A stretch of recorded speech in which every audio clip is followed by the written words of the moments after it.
Can you hear me? So we're Kris and Brittany Cook. We have two daughters, Heidi and Mabel, who are 6 and 8, back in New York at the moment.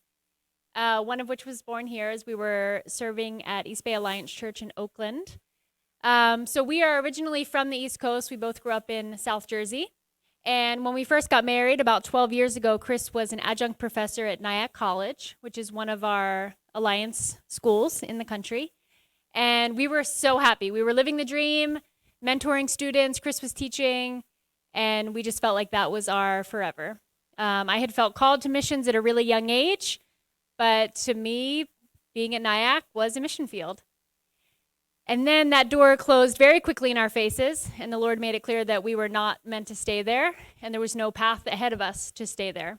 So we didn't know what we were going to do. We were drowning in our school debt, and one week we went to a church service where somebody in the front said, at the end of the service, I know some of you here today are called to go overseas, and so if you think that's you, come up front and we'll pray for you.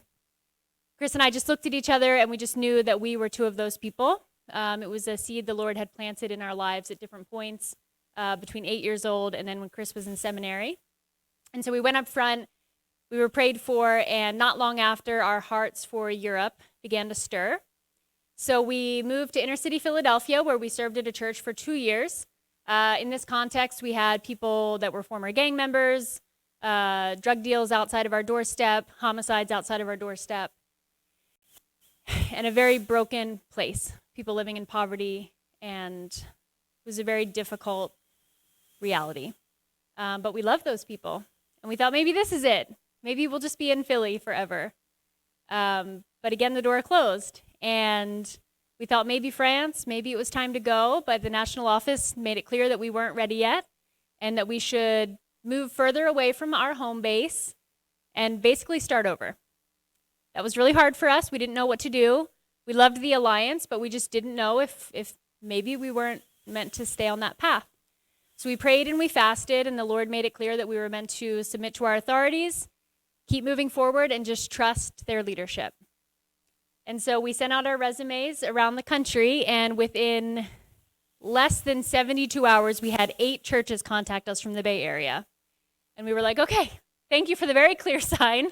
But it wasn't for another 3 weeks that we heard from East Bay Alliance Church, where we ultimately ended up only another 3 weeks later. So within 6 weeks, we got rid of most of our stuff, loaded up our 9-month-old in the car, and drove across the country to join Pastor Victor Chan, who had been there for almost 40 years, and 3 months later decided that we could handle it, and he retired.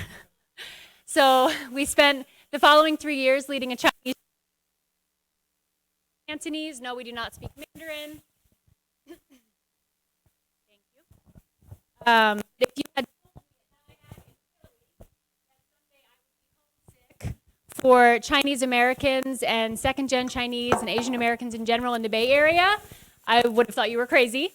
But now I'm in France, and when I feel the most homesick, that's what I feel homesick for. The East Coast isn't really home anymore, but the Bay Area with our family is home. Can you all hear me when it goes out? Okay. And so, I'll hold both. Hello. So then the time came to go to France. And it definitely crossed our mind. Maybe this is it. Maybe we can just stay here forever, because the Lord was moving, and we loved our life, and we loved our community. But once again, God made it clear that it was time to move on. And so at the end of 2018, we moved to France, started language school, and started our church plant in the midst of COVID, which Kris will share more with you about. He's going to talk about suffering and prayer and some of the things that we've gone through in France. But there's one fairly big change that's happened within the Alliance since we left, and that is our funding model. I'll get to the nitty-gritty very quickly because it's kind of boring. But historically, the Alliance has what's known as the Great Commission Fund. This is a fund that all of the Alliance churches, ideally, put part of their tithes and offering into, which funds all 800 of us overseas and the work that's going on. Now they're asking us to raise more specifically for our work, our families, and this provides a sense of accountability to make sure everyone's doing their part. And so for us, we looked at that and we said, okay, who are our people? We don't want to cast a wide net out of desperation or worry that we're not going to make our fundraising goals, but we're going to first turn to the people we know who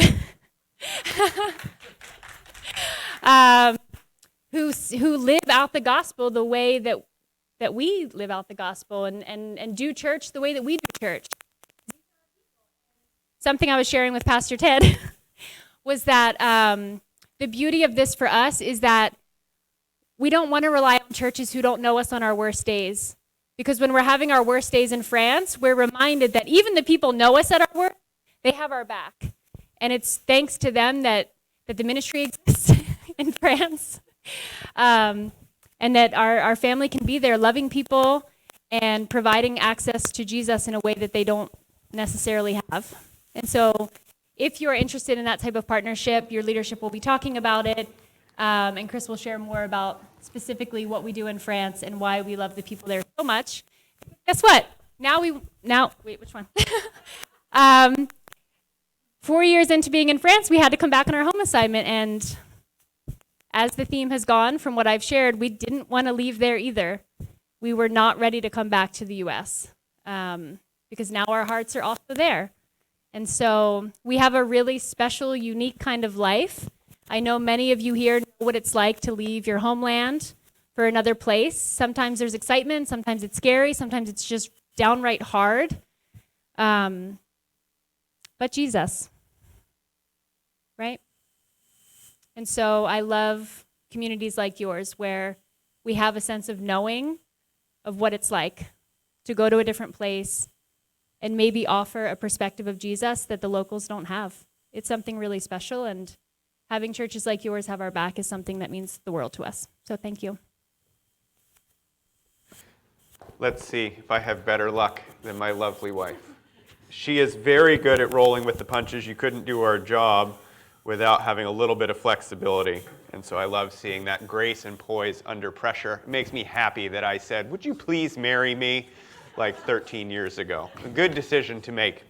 Today we are going to be talking about prayer. We're continuing the theme of prayer that's been going on in the church. And when your leadership asked us to come out and said, "We'd like you to talk about prayer," I said, okay, that's a nice easy topic. I can keep that light and fun and talk about all the good stuff and answered prayer that God has given us. And then I started praying about it.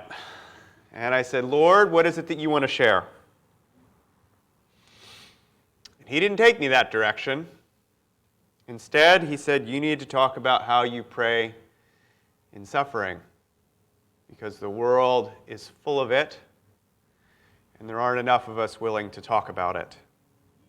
So as my wife said, we are a family of four. We are living in Bordeaux, France. If you go ahead to the next slide, you see a nice picture on the top there. That is the downtown of our city. Beautiful. It's a lovely place, and it's full of people who don't know Jesus. France is a country that is 60% atheist or agnostic, and if you were to measure the percentage participation in Christianity here in the Bay Area, it's like 17%. In France, that same number is like 1.5% to 2%. And our assignment was to plant a church there. And then there was a pandemic that happened in the middle of the church plant, adding more intrigue. And it's from that time period that I want to tell you a story. So if I'm going to talk about suffering and prayer, it would be kind of cheap, but I could do it. It'd be kind of cheap for me just to talk to you about how you suffer when you pray. But instead, I want to tell you about one of the worst weeks of my life. Because truth be told, those of us who are in leadership within the church, those of us who are called to serve in another place, we might look like we've got it all together, but that doesn't mean that there aren't some times where we're suffering and we're hurting too. So let me set the scene. The year is 2021. We're in the midst of a church plant. We have a nascent little community coming together. And my wife's father my father-in-law, falls deathly ill. Not because of COVID, thank the Lord for that, but because of medical malpractice. And he has to get intubated and goes into the ICU for 70 days. When we were short ventilators, when we weren't allowed to visit, in the heat of trying to keep all of our medical workers safe and sound. And there we are on the other side of the ocean, 6,000 miles away, watching the updates come through 6 hours late on Facebook because we're 6 hours ahead of East Coast time. And when the days were getting the darkest, he's since recovered, but when the days were getting the darkest, looked at my wife and we were talking and it was like, you know what, I think you need to go home. Take some benevolent leave because your father's not looking like he's going to make it. And so her and my daughters left. And then something weird happened to me. I don't know how many of you have young children, but they're kind of time-consuming. There's always like a school thing or a sport or daddy read to me or somebody like climbing over the top of the couch and like dive bombing you to get onto your back. You just don't have time when you've got young kids. You're always doing something and your life is full and it has sparkles and rainbows and unicorns if you're a girl dad like me. And they all left. And so, of course, when they left, some people in our little nascent community were like, that is a pastor whose family is gone. He's clearly forgotten how to cook. We must invite him over for dinner. And so I got invited over to a house for dinner, but I couldn't sit down. I couldn't stop pacing. My hands didn't stop shaking. My heart was racing. I had an overwhelming sense of anxiety that had been building for several days. Told you we suffer too. Some of that suffering's visible and some of it's invisible. My friend said, sit down, eat, and I was like, I can't. I can't sit down to eat. Like, come on, no, seriously, you have to eat. No, I really can't. Like, I can't even hold still. I'm so anxious. I'm so nervous. I'm like, well, why are you nervous? Like, I don't know. I'm safe. I'm secure. I have plenty to eat. I have friends around me. There's no reason for me to feel this way. Through a bit of conversation, comes out that I'm sad. See, as my wife shared, we've had to make a lot of sacrifices along this road. And when my family left, Dad finally got time to sit down, hold all the pieces of his life, and ask God, like, okay, so what were all these sacrifices for?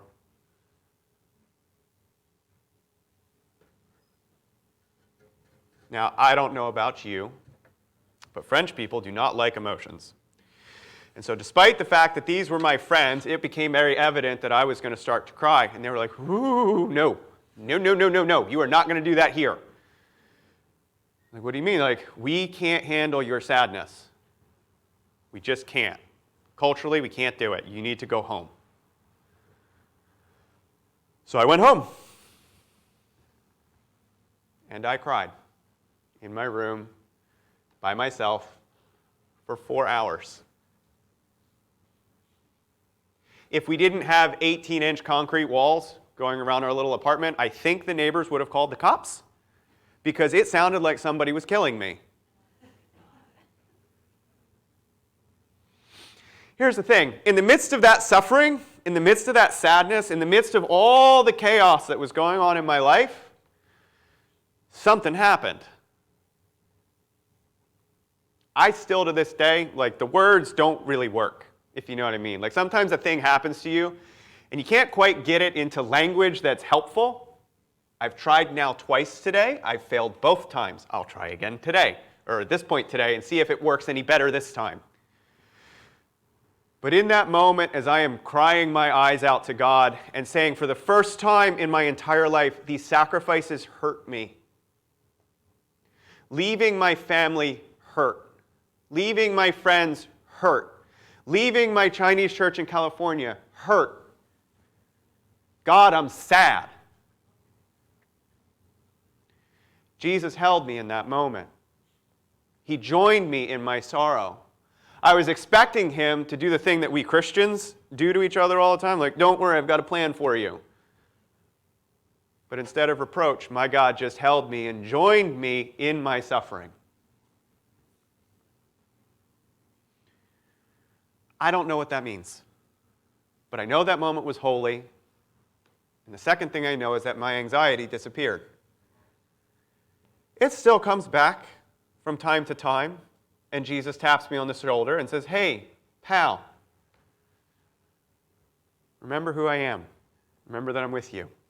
And we keep going. And I think this is actually very well illustrated by our passage today. So let's see. My father-in-law survived. I got through the panic attacks. They've much decreased. I've left people on cliffhangers the last two services, so I want to make sure everybody knew the good news at the end. All right. So, when we're in suffering, and the world is certainly in suffering. I mean, we all just saw the video of Turkey, right? Insurance companies literally call that an act of God. And what does that imply? That God is the author and cause of our suffering. And that's the way some people feel. It's certainly the way people in France feel. But when we're suffering, there's 3 different kinds of prayers we can pray. Maybe there's more. I'm not that creative. I could come up with 3. Prayer number 1 is we can pray in a bitter and resentful manner. Way number 2, we can be hopeful. And then on some rare occasions, we get to way number 3. We can have a discerning prayer. Now, if you want to read along with what I'm about to do, you can look in Luke chapter 22, verses 33 to 46. I'm going to do something a little unorthodox today. Usually what I would do is I would read the 13 verses to you verbatim. But I feel like we've all read Jesus on the cross story a bunch of times. This is not new. This is not the first time you've heard someone talk about in church Jesus on the cross, I hope. I hope that's a story that has been shared numerous times. So I'm going to try something a little different. Okay? We're going to do the story 3 times from the 3 different prayer perspectives. And I'm going to speculate and I'm going to embellish a bit on the story. Some of these words are mine. Some of them are scripture. Okay? Here's what I need you to do, because you have an active part in being in the body of Christ. And that's this. Try to imagine yourself in these 3 different positions. The bitter person, the hopeful person, and the discerning person. Okay? If it helps you to close your eyes, I will speak loudly at the end of the stories, and I'll wake you back up. No problem. Okay? So, here is our 3 stories. 3 people in more or less the same situation. They're all prisoners, and they're all condemned to die. And they have 3 reactions to that same situation. The first is bitter and resentful. A prisoner, a thief, condemned to die for his crimes. I'm going to tell the story from his point of view. So I'm going to use the words I and my. To my right is a man called Jesus, a man who has been claimed to be the Son of God. I heard that he restored sight to the blind, made the lame to walk, and yet here he is, hanging next to me. I guess he wasn't the Christ after all. People had so much hope. I can't believe he's in the same situation as I am. Where is his power now? My ankles are broken. My wrists are smashed. It hurts to breathe. Still, I must say something. I push up on broken ankles while pulling down on broken wrists. I take a breath, shallow. but enough to yell one last time. And one of the criminals who were hanged there was hurling abuse at him, saying, "Are you not the Christ? Save yourself and us." I didn't have enough breath to call him a fool. I should have. Oh well, let's see what this fool has to say. The man Jesus doesn't respond. Others in the crowd are mocking him too. The authorities have even posted a sign over his head saying, "Here is the King of the Jews." Jesus doesn't answer. Instead, the other thief who I met last night is responding to me. "Do you not even fear God, since you are under the same sentence of condemnation? And we indeed are suffering justly, for we are receiving what we deserve for our crimes. But this man has done nothing wrong." What a fool. There is Jesus, hanging on the cross, same as us. He can't do anything. He won't do anything. He doesn't look very powerful now. How is it that the man who can make the lame to walk and the blind to see, and he could heal them, is yet suffering next to me? Why not heal himself from this horrible pain?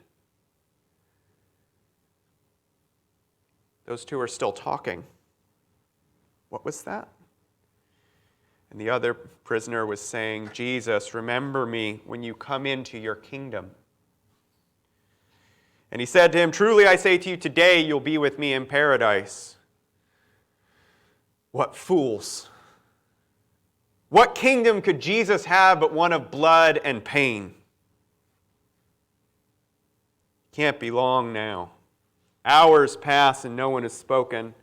It hurts too much and it's too hard to breathe. Even the crowds are getting bored of watching us die. It was now the 6th hour, and darkness came over the land until the 9th hour, because the sun stopped shining. And Jesus, crying out, said, "Father, into your hands I entrust my spirit." And having said this, he died. Ha! I made it longer than him. What a disappointment. He couldn't even save himself. Look at him, dead. They didn't even have to break his legs. I knew he was a fool, and anyone who follows him is a fool too. We all die. Oh no, they're getting the hammer out for me. The second situation. Please keep in mind, these are not my words. I'm acting a part of this thief who's very bitter on the cross. So I'm not calling Jesus a fool in and of myself, just in case anybody's missing the metaphor. The second, a hopeful prisoner. A thief condemned to die for his crimes. To his left is a man called Jesus. He's been called a prophet. They say he's healed the sick, cast out demons. Maybe he can help me too. Who knows? Maybe through him there's an end to all this pain. I suffer and I can barely think. But what's that I hear? The other criminal who was hanged there was hurling abuse at him, saying, "Are you not the Christ? Save yourself and us." I raise my head, I turn to the left, and I look to see who's mocking the good man who's dying next to me. To my surprise, it's the other thief. I can't even remember his name, and it hurts so much to breathe. It hurts to lift myself up, to take the breath, to say what I need to say. So I increase my own suffering. I push up on broken ankles and speak, saying, "Don't you fear God? Since we are under the same sentence of condemnation, we're indeed suffering justly. We're receiving what we deserve for our crimes, but this man has done nothing wrong." Even this small effort exhausts me. I'm in so much pain. Still, I couldn't bear to hear someone talk that way about Jesus.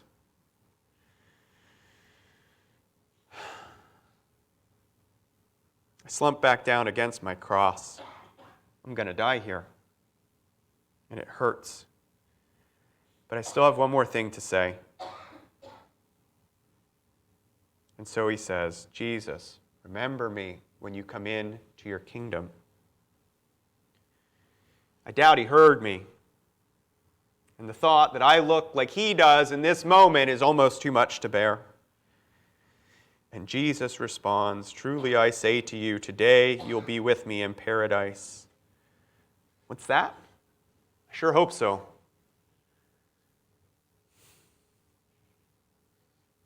Anything for this pain to end. Hours pass and no one speaks. It hurts too much. It's hard to breathe. Even the crowds are getting tired of watching us die. And it was now the 6th hour, and darkness came over the entire land until the 9th, because the sun had stopped shining, and Jesus, crying out with a loud voice, said, Father, into your hands I commit my spirit. And having said this, he died. A good man has died next to me. I hope what he said is true. Whatever comes after this must be a paradise. They didn't even have to break his legs. Wherever he's going, I hope I'm going there too. They're breaking the other prisoner's legs now. I'm next. The third and last. Discerning prayer. A prisoner, a blasphemer, condemned to die. To his right, a bitter and resentful thief. To his left, a thief full of hope. Jesus has only ever done what he's seen his Father doing. Just last night, he had prayed, Father, not my will, but yours be done. While sweating drops of blood, he knows and is confident what the Father is asking him to pay for the ransom of sinners. He knows the cost and suffering that he's going to pay for all of us. And then they came to the place called the Skull, and there they crucified him and the criminals with him, one to the right and the other to the left. But Jesus was saying, Father, forgive them. They don't know what they're doing.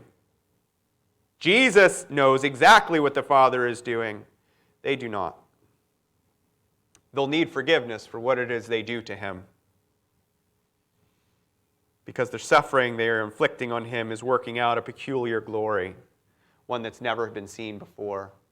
Father, forgive them and forgive us. The suffering is the same, the agony is the same, but the purpose is different. And the people stood by watching, and even the rulers were sneering at him, saying, He saved others, let him save himself. If this is the Christ of God, his chosen one. The soldiers joined in, ridiculing, coming up to him and offering him sour wine, and saying, If you are the king of the Jews, save yourself. These are the people Jesus forgave. They don't believe, they mock, they ridicule, and they intensify his suffering. Save yourself. And Jesus says, No, I will not. He refuses to leave the suffering. He will not save himself at the cost of the people that he loves. Jesus radically says yes to the suffering that God has for him. Even one of the prisoners in the same situation can't help himself. He has to join in with the mocking and says, Are you not the Christ? Save yourself. Jesus doesn't respond. He doesn't answer to the bitter mockery. And it hurts so much to breathe. His back scrapes against the cross. His words are choice and few. Instead, he hears the other thief respond and come to his defense, saying, Don't you understand? This man is innocent. And in that moment, you can see Jesus.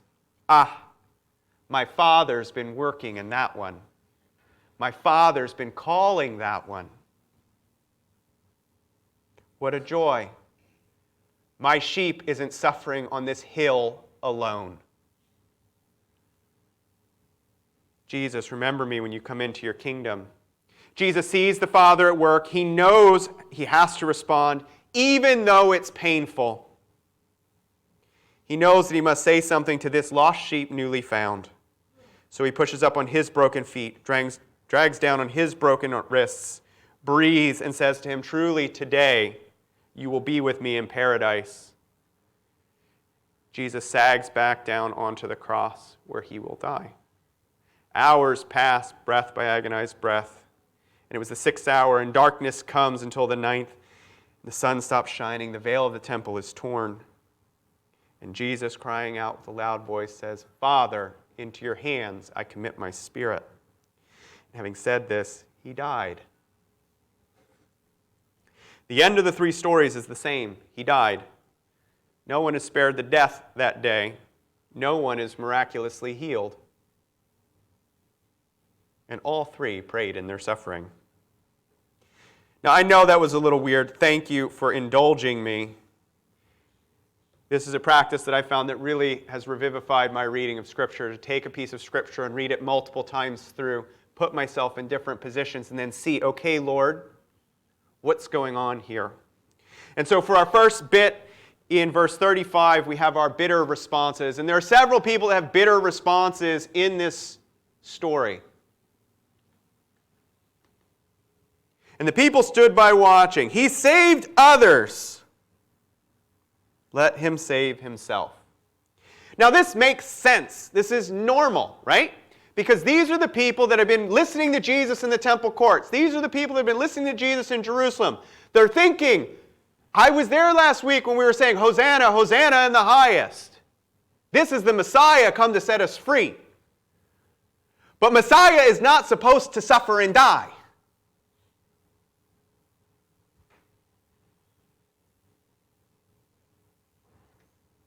The crowd's bitter mockery reveals their disappointment in who Jesus turned out to be.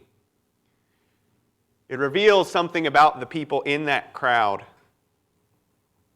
They've been let down by Jesus, and in their disappointment, they add insult to the injury that had already been inflicted on his body.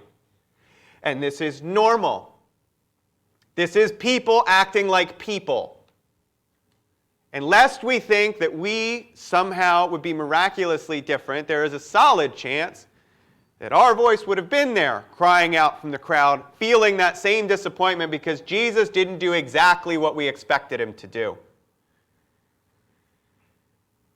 The soldiers, too, ridicule him. And they have good reason to be bitter against Jesus. He'd been rounding up all these people. He'd been upsetting the status quo. Rome might have had to come in and do a massacre to pacify the place again. And look, now they can smile in smug satisfaction that they were right. He wasn't a rebel leader. Look where your rebellion gets you. Right on the cross with all the other rebels. And with bitterness and resentment for the movement that Jesus was leading, they too become bitter at Jesus.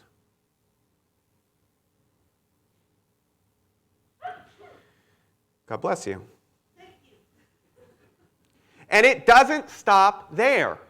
Even the government, even the king, in verse 38, puts a sign over Jesus' head just to mock him, to show everybody and make an example of this upstart that, no, this is the king of the Jews. Well, this is what we do to kings here.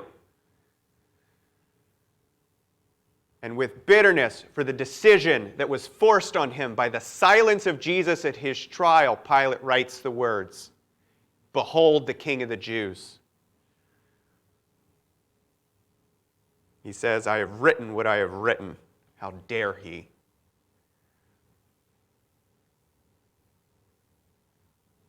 And on into verse 39, even the criminal, suffering exactly as Jesus is suffering, reveals something about himself. Who knows? This thief could have been waving a palm branch a week before. If Jesus had overthrown the Romans like Messiah was supposed to overthrow the Romans, maybe he wouldn't be in this situation right now. And so he's bitter and upset that what he's getting from Jesus is not what he expected. And this bitterness receives no response. Now, this is exactly what we have to deal with in France all the time. Maybe some of you all are familiar with this too. I've never met anybody that's upset at Jesus, but I've met a whole lot of people that are upset at the church. I've met a whole lot of people that have had a bad experience with the people who are supposed to follow Jesus, and they're now bitter against the church and against Jesus himself. And here's the thing, it's understandable. Just like all these people, their bitterness is understandable. They didn't get what they thought they were going to get. They got something else instead. And they're disappointed and they're upset, and that's understandable. But here's what I know. That bitterness makes the situation worse, not better. And it's not the situation that caused the bitterness. The situation revealed the bitterness that was already present in that person. Because Jesus and the other thief, they're in the same situation. They're in the same boat, and something different is coming out of them. The hopeful thief. Look at the difference of what he's doing. He thinks that maybe Jesus can still do something. Maybe, even given all the suffering, maybe given even all the difficulty, maybe Jesus can do something for him, and so he's hopeful. And so he prays and reaches out to Jesus, because that's all prayer is, right? It's just talking to God. And there's God hanging on a cross right next to you, in the exact same situation, suffering with you. And you get a chance to speak out to him and says, maybe there's a chance. And look at how wild this is in verse 42. Jesus, remember me when you come into your kingdom. What kingdom? He's dying. He's dying right next to you. He looks like a piece of meat. What is he possibly going to do for you? And for the thief to have the audacity and the wild, reckless hope to say, Jesus, please, please, even in this situation, even when it looks like everything's lost, please remember me in your kingdom. Boy, that's a wild kind of hope right there. That changes everything about how he's entering into the last hours of his life. And here's the thing. That thief revealed something about himself too. Because even in the face of all the same circumstances as the other thief, he chooses hope. And that makes things better. He gets a response from the king. He gets a response direct from the mouth of God in the dying moments of his life. Today, you will be with me in paradise. No time to get baptized. No time to go to church. No time to do any of the things that we would normally count as being a Christian. And Jesus says, you, right here, in the midst of your suffering, when everything looks lost, you've been found.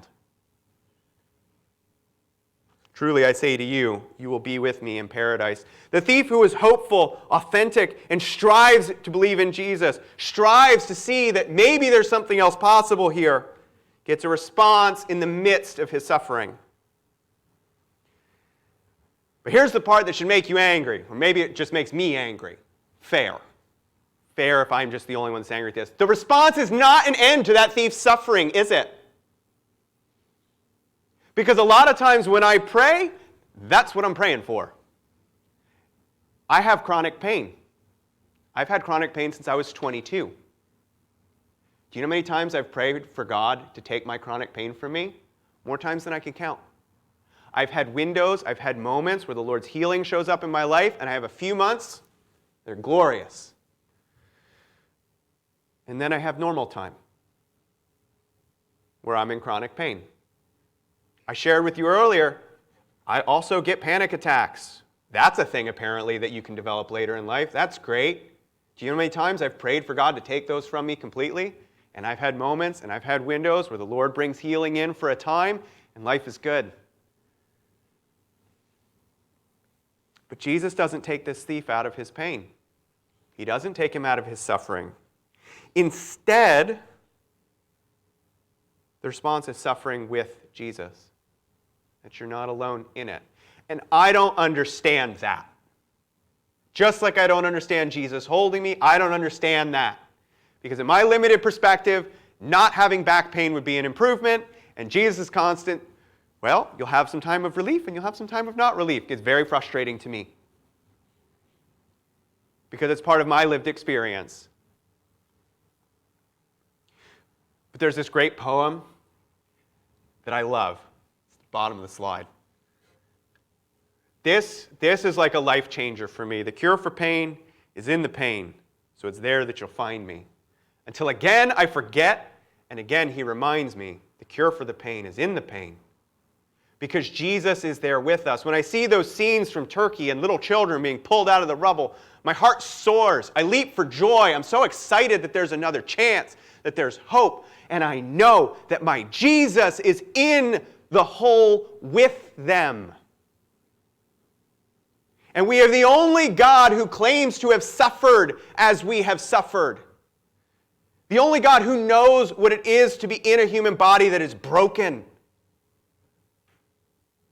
And he joins us in our pain and gives it meaning. And that's where we come to the third point. Jesus radically accepts the suffering that we cost him. He has in the Garden of Gethsemane this wonderful time where Jesus prays and sweat like drops of blood come off of him. And he says, "Not my will, Father, but yours be done." This is not fate, but this is discernment. This is Jesus' relationship with the Father, where he's coming back from the Father saying, "Lord, you are my God. I will follow you. I will do what you tell me to do, as I've always done what you've told me to do. But this is a high cost. And if there's another way, let me have it. But if not my will, but yours be done." That's discernment. And in 34, he says, "Father, forgive them." Because when we accept God's will for us, when we reflect on the cost of following Jesus, and we say, "Yes, Lord, I'm willing to pay the cost," it allows us to forgive those, even those who have hurt us. It allows us to let go of the bitterness and resentment that has been building up naturally as a cause of existing in this world. And say, "Father, forgive them, even though they hurt me, even though they slay me. Forgive them, Lord." It allows us to bless those who curse. It allows us to feed our enemies, to love those who hate us. And lastly, in verse 46, Jesus, crying out with a loud voice, says, "Father, into your hands I commit my spirit." And he dies. He's not removed from the cross by God. Instead, he suffers. And even in that suffering, proclaims that he trusts God in the midst of it. That he's discerned that this is what God's will is. This is what God's asking me to do. This is where God's asking me to go. This is the price that God is asking me to pay. And I pay it gladly for the sake of us. And he has all the evidence in the world that he should not trust God in this moment, because being on a cross should be evidence that existence is bad and that whatever God there is, he doesn't like you very much. And yet, even with all that evidence, Jesus looks to God and says, "I trust you. Even in this, I trust you." So in conclusion, and I promise not to be like Paul in my concluding and add another chapter. It's a good Bible joke. If any of you ever have to give a sermon, you feel free to use it. There are days when I pray out of bitterness and resentment. Because it's hard to be an international worker. It's hard to leave the country of your birth. And many of you know exactly that. Because many of you have similar stories. But as I grow and as I mature and as I follow Jesus, more and more I find that I can pray with hope. That even in the dark times, even in the moments when all seems lost, I can say, "But Jesus, maybe God can do something here." It takes 17 years to plant a church in France, and I could get really upset about that and really discouraged. But maybe God shows up. Maybe God does something. And I can pray with hope. And there are some few days when I radically accept the consequences that God puts in front of me. And he says, "Look, this is the sacrifice I'm asking you to make. Will you make it?" And he's always a gentleman about it. He always gives me a choice. And some days I can hear that voice and I can see that choice and I can say, "Not my will, but yours be done." Sure, let's go. And as I've grown and matured in the Lord, there have been more and more of that third kind of discernment where it's like, okay, this is expensive, but okay. And so my question for you, New Vine, is who are you? And where are you? Of the stories that I read through, of the things that I shared, who are you? If the Lord has brought up bitter roots that he's like, friend, brother, sister, you need to get rid of this bitter root. You need to get some forgiveness.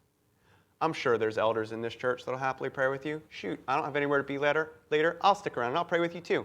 It'll be fine. We can deal with that.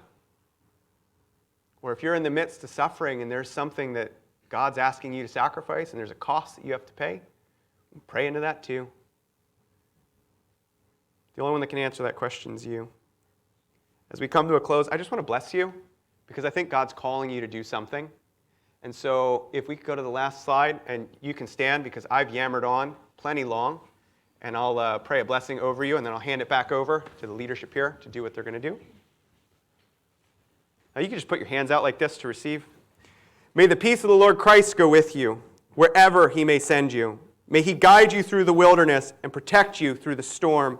May he bring you home rejoicing at the wonders he has shown you. May he bring you home rejoicing once again into our doors. Thank you.